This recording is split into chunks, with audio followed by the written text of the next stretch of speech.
I don't know. You don't know? Well, I'm not sure.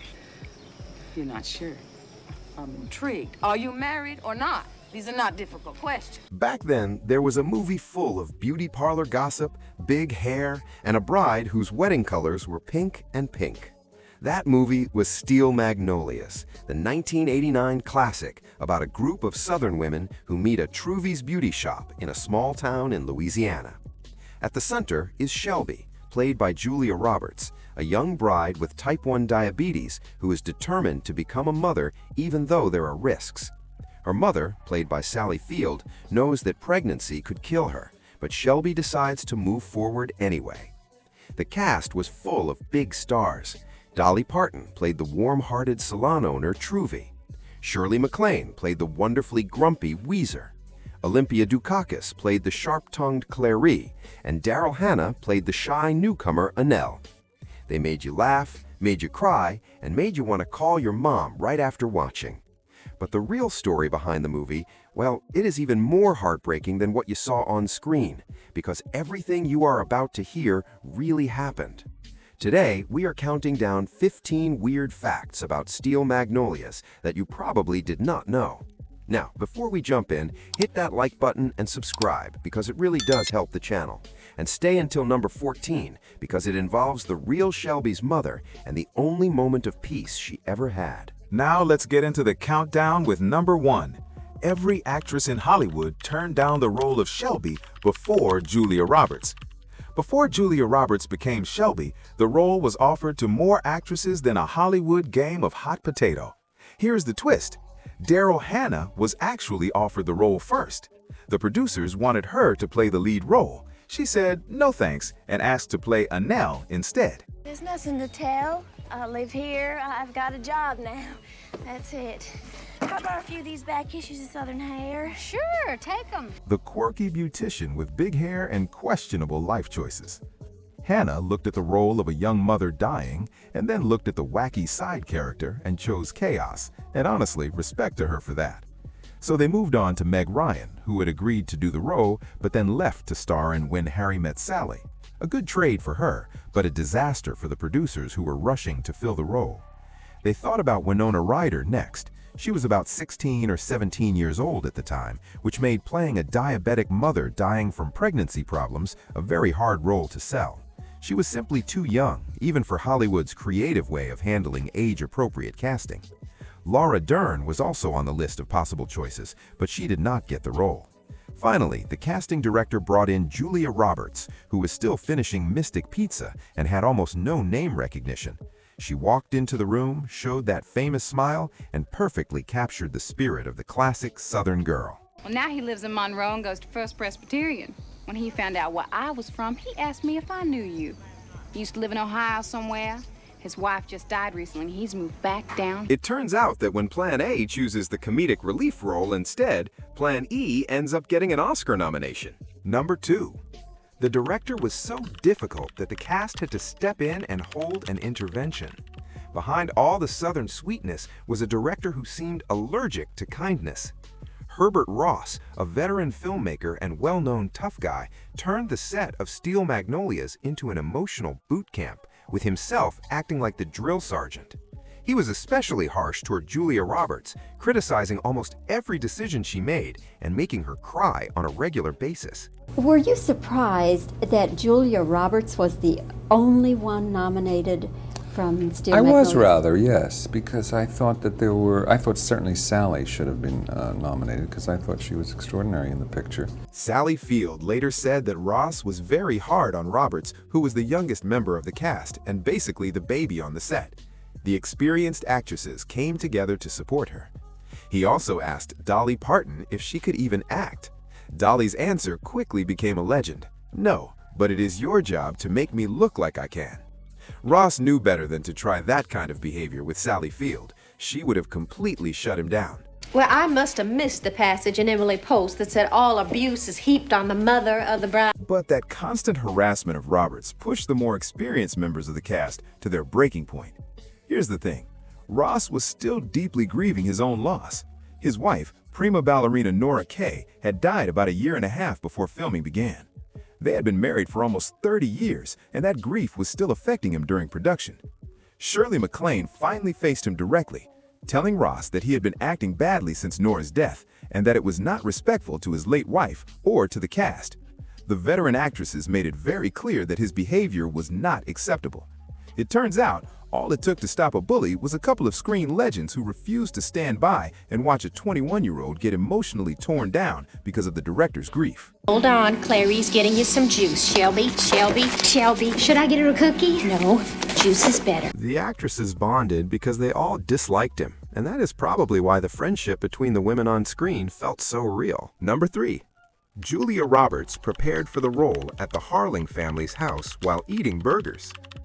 Once Julia Roberts got the role, she did not just read the script and show up on set. She went directly to the real source.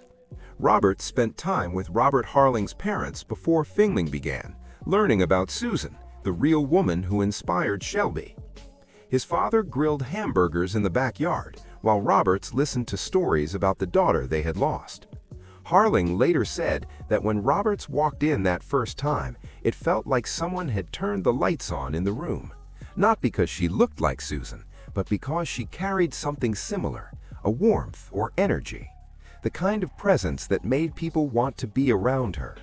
Roberts was not just getting ready for a role, she was gathering memories of someone she had never met, putting together who Susan was through her parents' stories, her brother's grief, and probably a few Dolly songs in between. When the cameras started rolling, Roberts was honoring someone else's sister, built from backyard conversations and second-hand love. Number 4. Robert Harling wrote the whole play in 10 days after his sister died. Robert Harling did not sit down to write a hit play. He sat down to stop himself from losing his mind. Looking again for our Shelby. And we'd seen all the great actresses of that era, Laura Dern. In 1985, his sister Susan died at 33 from complications of type 1 diabetes, the same kind of complications that killed Shelby in the movie. Doctors had told her that pregnancy could kill her. She wanted a baby anyway. I want a child. What about adoption? You filled out all the applications. Mama, no judge is going to give a baby to someone with my medical record. In 1983, she gave birth to a son, Robert, named after Harling himself. 2 years later, she was gone. Harling's nephew was barely old enough to remember her, and Harling started spiraling. What if the boy forgot his mother completely? What if he grew up calling a stepmother Mama without ever knowing who Susan really was? A writer friend told him to write it down, so Harling tried a short story that lasted about 5 minutes before he realized that Southern women do not fit into paragraphs. They need dialogue, interruptions, and the kind of verbal battles that work only on a stage. So he locked himself in a room and wrote the entire play in 10 days. Not just an outline, the whole thing. What he later called a 24/7 tsunami of Southernness just poured out. Off-Broadway audiences were emotionally shocked by what looked like harmless beauty shop gossip. The 1989 film turned it into a nationwide ugly cry event. I think it's just part of the magic of film is that people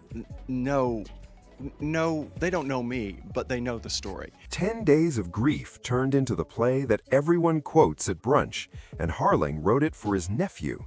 The rest of us just borrowed it for our own breakdowns. Number 5. Julia Roberts got engaged to her fake husband, and it didn't last. Julia Roberts and Dylan McDermott played newlyweds in Steel Magnolias. By the time filming finished, they were engaged in real life. Roberts had just ended a relationship with Liam Neeson, and then McDermott showed up playing her devoted husband in a small Louisiana town with nothing to do but fall in love on camera. Spend 3 months pretending to be madly in love, and apparently your brain decides the fake marriage should become real. The romance started during production in 1989. Hollywood called it destiny. It was actually just being close together and good lighting. Who gives this woman in marriage? Her mother and I do.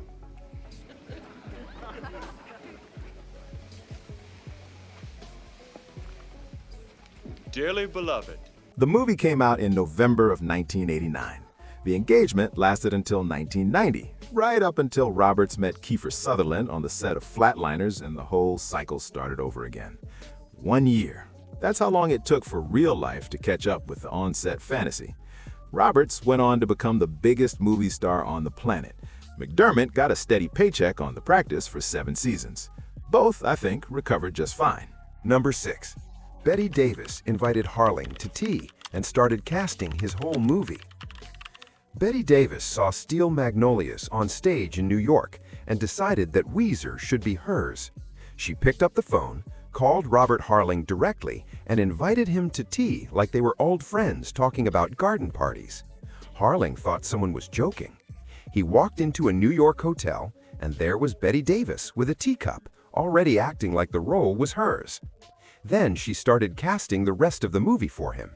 Katharine Hepburn for Claire, Elizabeth Taylor for Truvy, just casually picking an entire cast of legends while Harling sat there wondering if he had any say in his own film.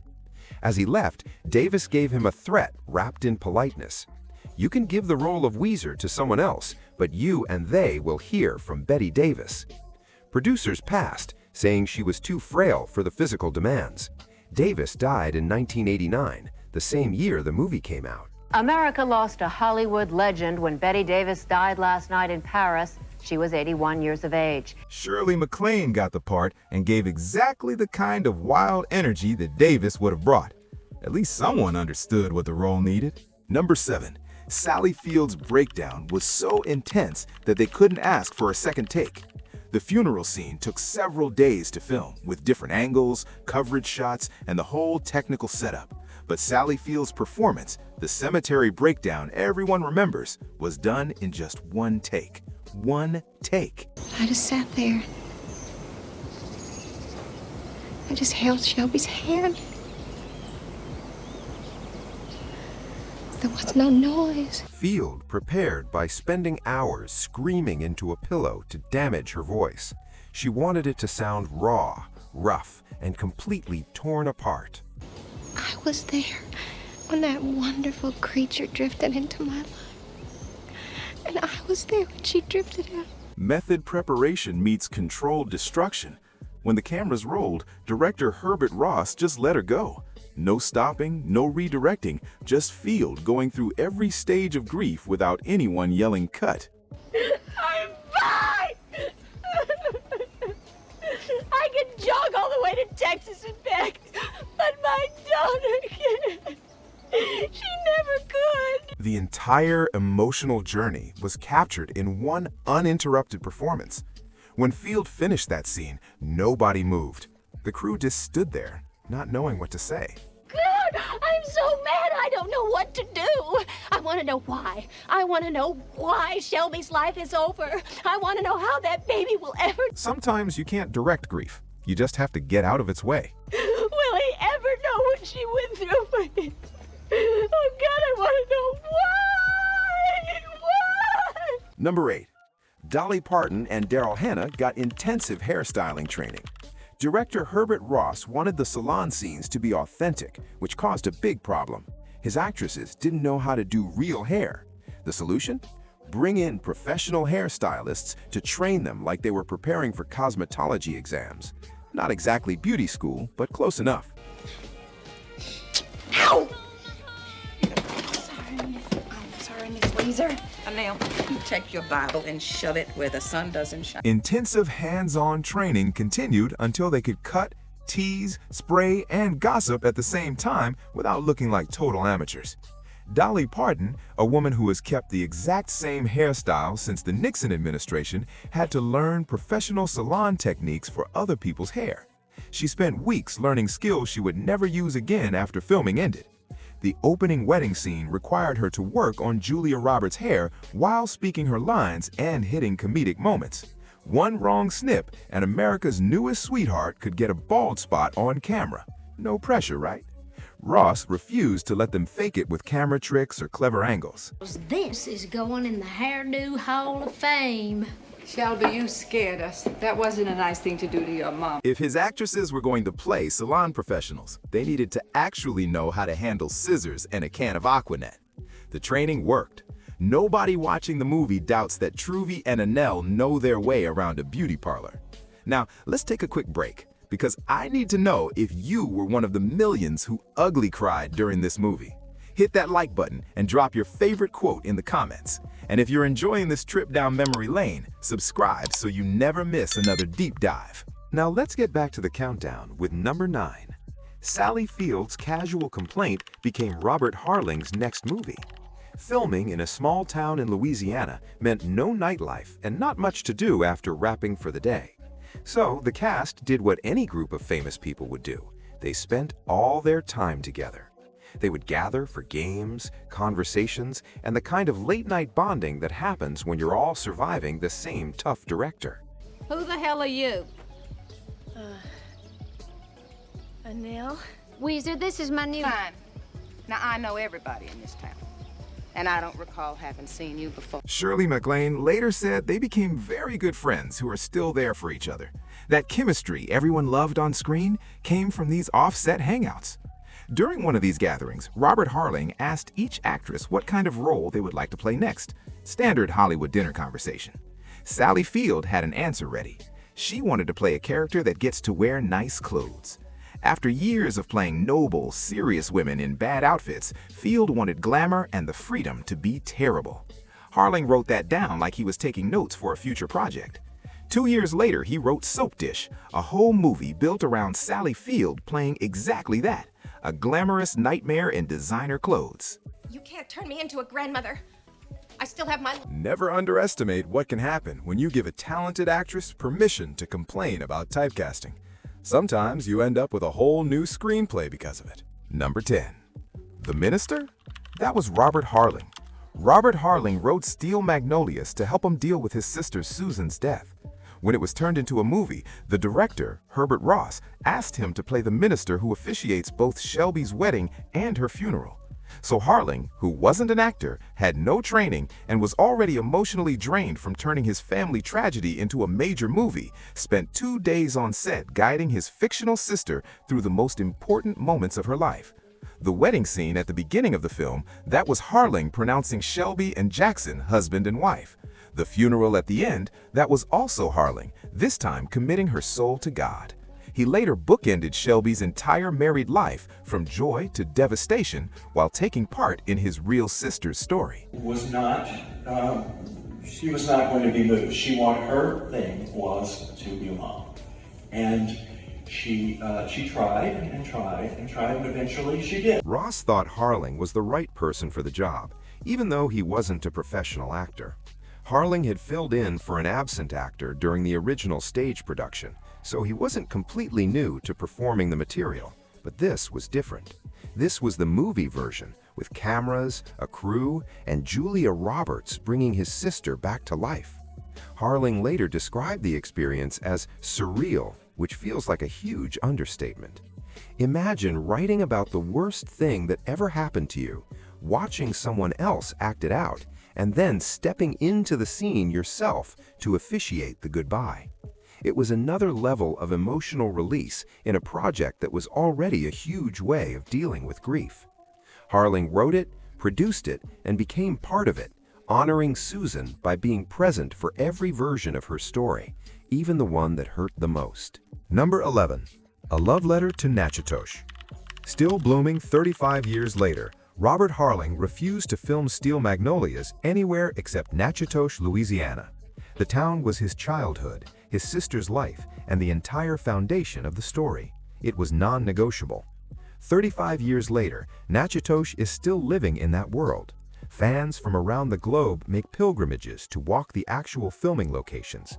The American Cemetery where Sally Field had her breakdown. The Lamy House where Weezer caused chaos in the neighborhood. St. Augustine Catholic Church where Shelby got married. People booked flights to Louisiana just to stand where fictional characters stood in a movie from 1989. Ruby, are you leaving so early? Oh, yeah, but I'll have some sweet dreams with this under my pillow. Tell your husband I hope he feels better. He's gonna be fine. You see a little spud for me? I'll do it. For the 30th anniversary in 2019, the town threw a blush and bashful weekend and went full Steel Magnolias superfan mode. Character look-alike contests happened on the riverbank. Kids hunted for Easter eggs in Beaujardin, the exact spot where they filmed the movie's final scene. And of course, there was a bleeding armadillo cake reception, because what else would you serve? The most meaningful part is that Nakatosh dedicated an entire park to Susan Harling Robinson, not the character, the real woman. The Susan Harling Robinson Memorial Park has a fountain, benches, and a memorial plaque with her photo and a biography written by her brother, Robert. One movie gave a small Louisiana town a permanent place in pop culture, and that town returned the favor by giving Susan a permanent place to be remembered. 35 years later, people still come, not just for the movie, but also for her. Number 12. You can actually sleep in Shelby's house. The Eaton family home from Steel Magnolias isn't just a landmark you drive past.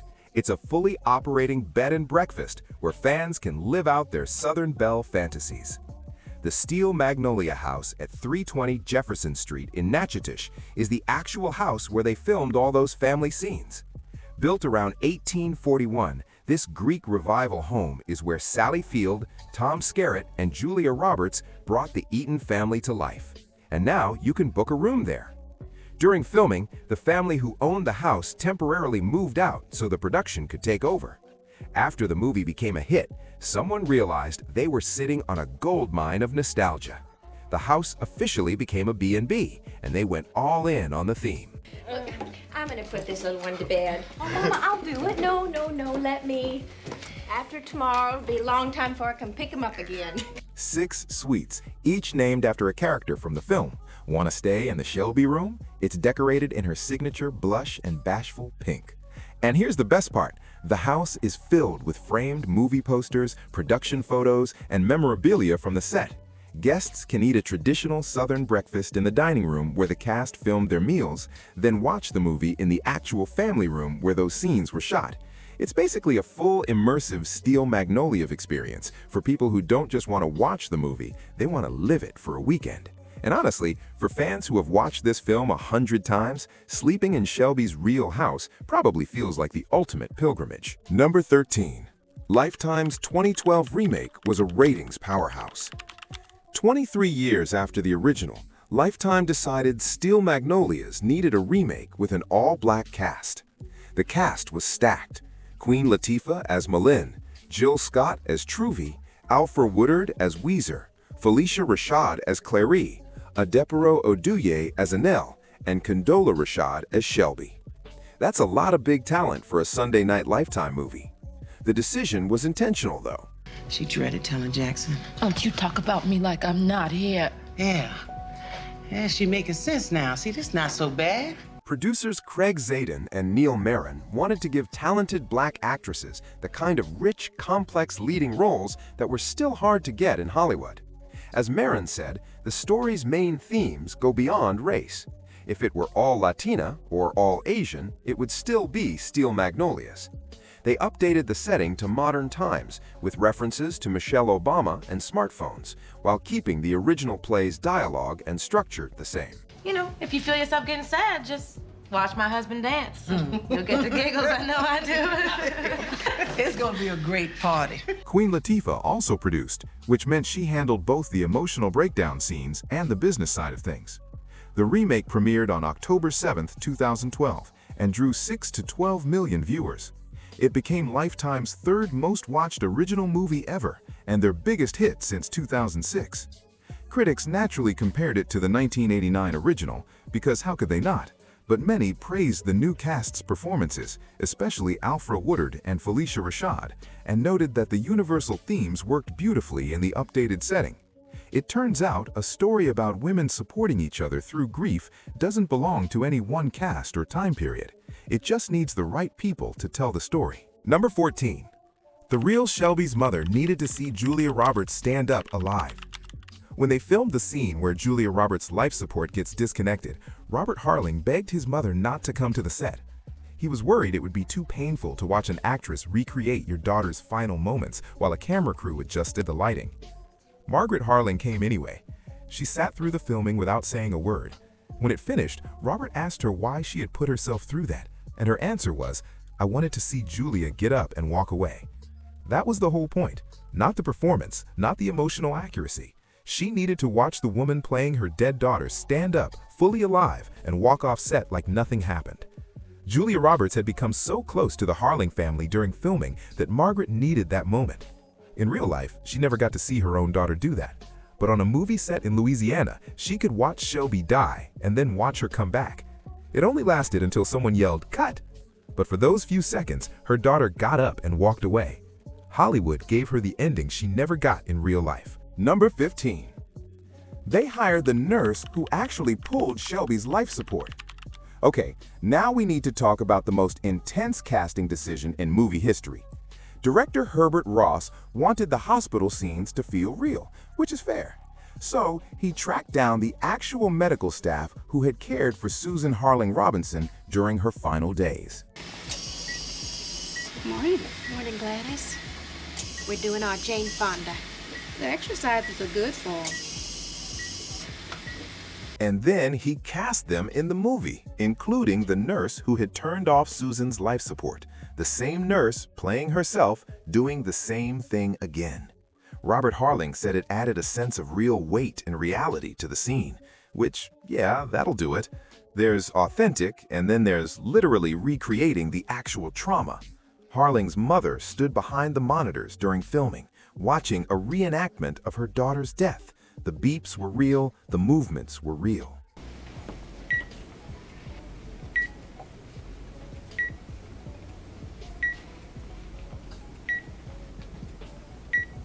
These were just people reliving one of the worst days of their lives after someone yelled action. The line between performance and memory didn't just blur, it completely disappeared, which gave the scene a realism that was impossible to fake and impossible to forget. And there you have it, 15 weird facts about Steel Magnolias. Which fact hit you the most? Tell us in the comments. And be sure to subscribe and share this with a friend who loves these kinds of videos. We post new retro TV and movie deep dives every single week.